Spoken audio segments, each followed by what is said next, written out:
Hello, thank you for your time. I'm Kayla Causey, and these are my partners Megan Gallagher and Jordan Sawyer, and we are here to present to you about Flex.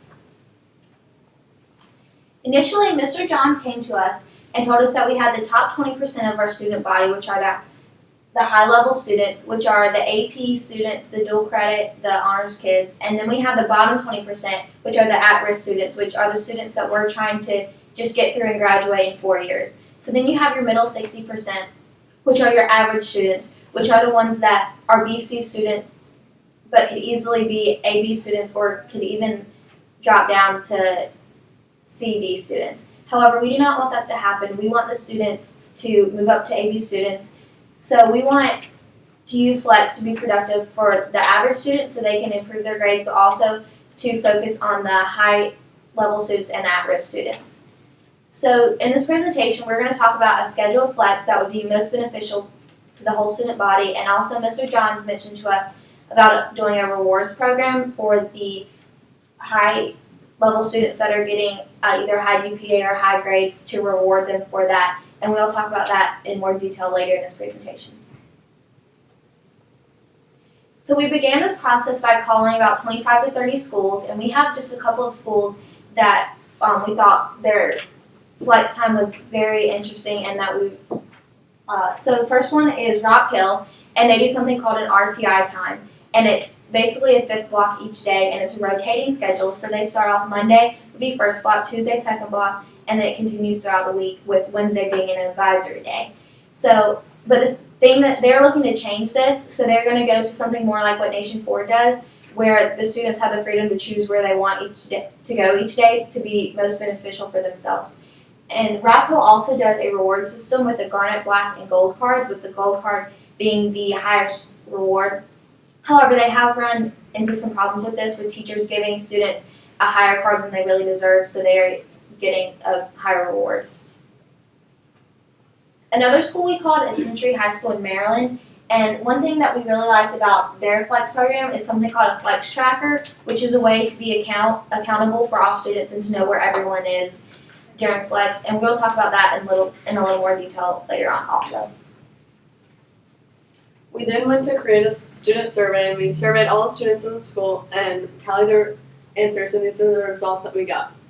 As you can see, the majority of the students do their homework, and then with the next amount being get help from teachers or test corrections. The other 11% that you see are students that are going to clubs, JROTC, or band.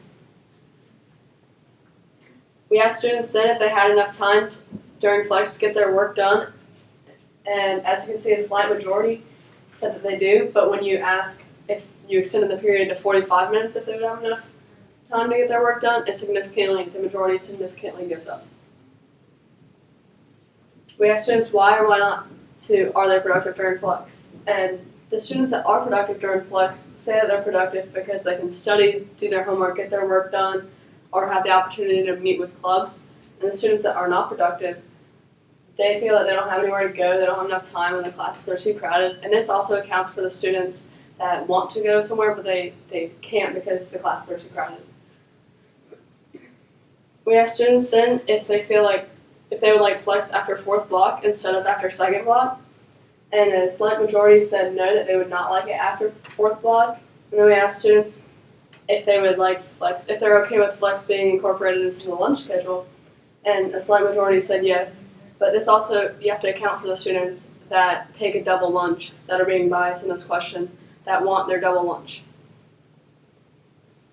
We then asked students if they had enough time, if they had downtime to relax and eat their lunch on Flex days, and a majority of students said no, and then we asked students that buy their lunch if they had enough time to buy their lunch and eat their lunch on Flex days, and 71% of students that buy their lunch on Flex days do not have enough time to sit down and eat their lunch, which is a problem because by law we have to the students have to have 25 minutes to eat their lunch, and if 71% of students that are buying their lunch feel that they don't have enough time to do that, then that's a problem that we need to fix.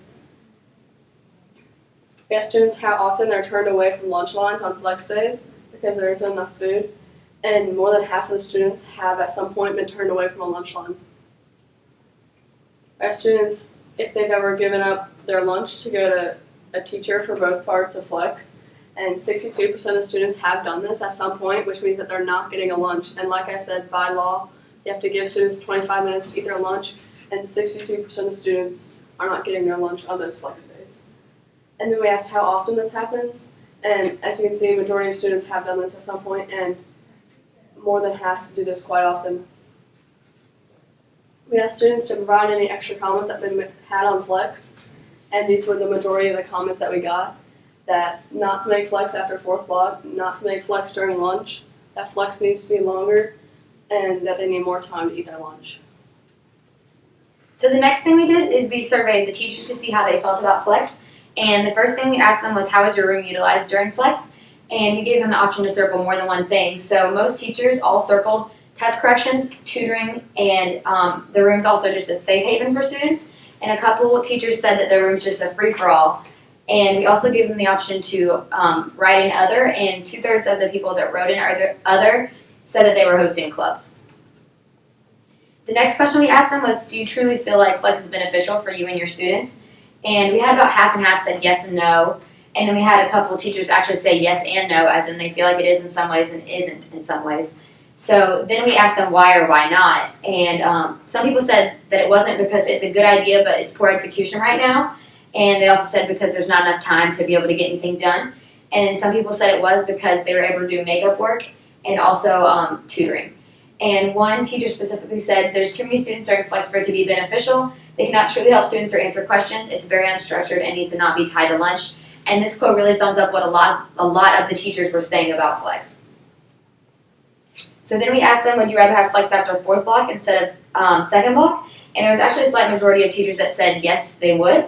And this is because students would have all their homework and it wouldn't interfere with lunch this way. But the teachers that said no said because students may skip, and also because they are crazy by 4th block. We can't help with them being crazy, but we do have a way to account for the students so that they wouldn't skip. The next thing we asked them was if a 45-minute period, not including lunch, would be more productive. And there was about a 3-to-1 ratio of people that said yes, it would. And one teacher specifically said it can be beneficial if done correctly, but feels forced and hectic over lunchtime. So this again kind of shows just putting it into lunch makes it too hectic to get anything done. Next, we asked them, do you feel like you have time to eat your lunch on flex days? And there is about a 65% of people that do feel like they can, but there's still about a third that say they don't feel like they have time, and that's still an issue because we don't want a third of the staff feeling like they don't have time to eat lunch, so that's still something we definitely want to fix. And one teacher said, I don't care what you think, but I need a lunch break. It's miserable on Tuesdays and Thursdays to know that I won't get that midday break. So that just shows how some of the teachers feel like it's miserable on flex days because they don't have that time to just sit down and relax. Then we asked them, do you sacrifice your lunch in order to help students, both blocks, on flex days? And it's about a 3-to-1 ratio of people saying yes, they do. So that just shows how, once again, during lunch, it's too hard for people to get anything done unless they end up using the whole hour. One teacher said, I'll sacrifice my lunch in order to help my students because I love them, but for you to think we don't need a lunch break is ridiculous. Then the last question we asked them was about a reward system, and if teachers thought that if we provided one for students who got A or B grades, that it would motivate other students to get higher grades. And it was about 62% of people said yes, it would. So that's definitely an option we can explore in the future. So then we came up with some conclusions from this data, some problems, the main problems we found with flex. The first one is the lunch schedule right now. The main problem with the lunch schedule is that both students and teachers feel like they don't really have time to be able to get something done and eat their lunch. So with the teachers, they are helping students both blocks, and the students, they're getting help both blocks. So when they do this, they don't have the time to eat the lunch, and it's punishing the productive people because the people that try to get something done are the ones having to sacrifice their lunch. And there's also the issue with the lunch lines and students not being able to grab their lunch because they wait in a lunch line for a long time and then it runs out of food, and by the time they actually get their food, they don't have time to eat it. So another problem is that there's not enough time. The flex schedule begins at 11:38 and then goes till 12:34. However, And the first section is from 11:38 to 12:05, so that's 27 minutes. However, this does not account for any transition time. You leave second block at 11:38, and that's when flex is supposed to start. So both sections, you really only have about 20 to 25 minutes to actually be productive. Either do your homework, get test corrections, get help from a teacher, or to eat your lunch, and that is not enough time for students during flex. Another problem that we saw is that the classes are too crowded. This was expressed by both the teachers and the students. The students feel that the classes are too crowded and they can't ask all their questions, and the teachers feel that the classes are too crowded and they can't answer anyone's questions or help the students that really need help. Another problem is that flex is too unstructured right now. We are not accountable for our students during flex. If a parent comes to pick up their student and it just so happens to be during flex, we don't know where that student is and we can't find the student. So we need to come up with a way that we can be accountable for all of our students during flex. So based on these problems, we came up with a couple proposals on how to fix them. The first thing we came up with is to make flex separate from lunch. This is for multiple reasons, and one of these reasons is that right now with flex being incorporated into lunch, it's too rushed and chaotic. And we feel if it was separate from lunch, students would have that time to just be able to sit down and focus on their work and have more time to get help if it was a 45-minute or so separate block instead of it being an hour but really less than 30 minutes for students to be able to get help. And there's also the psychological issue for students and teachers that they feel like they aren't able to get that 30 minutes to just sit down and rest and eat their lunch because during flex they are trying to get something done the whole hour, or they're rushing from getting their lunch to going to a teacher, or with the teachers they're just trying to help students the whole time and there's too many students in their classroom. So there's just the kind of chaotic feeling, and it doesn't give them that 30 minutes to just sit down and relax during the day. And there's also the issue with it's not benefiting the students right now that it's targeting, because the students it's targeting are the ones that are taking the 1 hour lunch right now, and if we did flex separate from lunch, then they wouldn't have the option to take a 1 hour lunch and they would be forced to go somewhere. So another proposal is the time of day to have flex, and we actually have two options that we want to present. So the first option is after second block separated from lunch, and some positives of this is that students will not be as crazy. However, we have it right now after second block, and we have experienced that some students do not have their homework for the whole entire day. They might have electives in the morning or some classes that don't give as much homework as their third and fourth block. So the students are kind of left not really knowing what to do because they have no work to do yet. And there's also students that are doing their homework for third and fourth block, so they are not doing their homework the night before. Instead, they are doing it the day of, which is not what we want to be encouraging. And then the other option is having it after fourth block. So a positive of this is that students have been to all of their classes and they know what homework they have for that day, and so they can use flex to be most beneficial. And also, when athletes have to leave early, a lot of times they are missing instructional time. However, if we have flex after fourth block, the athletes will just be missing the flex time on flex days instead of missing instructional time. And then, however, some teachers do say that students will be a little crazy and it will be hard to keep track of them. However, we have a way to fix that with the student tracker. So since after fourth block, the seniors with the free fourth block have already left, and while there's the issue of the seniors, some teachers are worried that the seniors that have a free fourth are not there. However, since they already have a free fourth block, they already have extra time to do their homework and to get things done, so they really do not need flex as much as some other kids. So those seniors will already be out of the building, so if flex happened after fourth block, no one should be leaving. And with the student tracker, how that would work is when students come into a classroom for flex, the teacher either has their iPad or computer out, and the students can sign in themselves of where they are that day during flex. So administrators and attendants can be aware of where all the students are during flex, and then students don't have to sign up days before where they want to go, because that can change, and students really don't know where they need to go to be most beneficial until the day of. Academic time. So we propose that flex solely be based around academic time. That is what flex is meant to be, and a lot of students are taking flex and using it for their clubs. And so what we propose is that we completely cut clubs out of flex.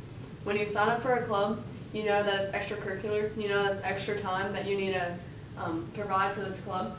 And allowing clubs to be offered during flex is making students have to decide whether or not to go to their club or their class. And if a student is a leader in the club, they might feel obligated to go to the club when really they should be able to go and work on their academic work and be getting help from their teachers that they need help from.